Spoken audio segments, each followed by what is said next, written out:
National Weather Service in Wilmington has issued a winter storm warning for heavy snow, which is in effect from 1 a.m. Friday to 1 a.m. Saturday for the following counties in Ohio: Fairfield, Fayette, and Pickaway. The winter storm watch is no longer in effect. Heavy snow will occur, mixing with sleet and freezing rain at times. Snow accumulation of 3 to 6 inches is expected, along with light ice accumulations. Rain will transition to a wintry mix Thursday night. Precipitation will change over to snow on Friday.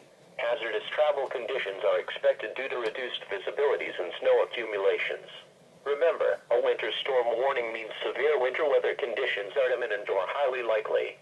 Stay tuned to NOAA Weather Radio, or your favorite source of weather information for the latest updates.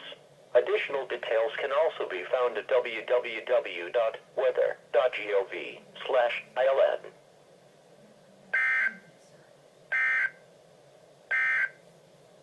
The National Weather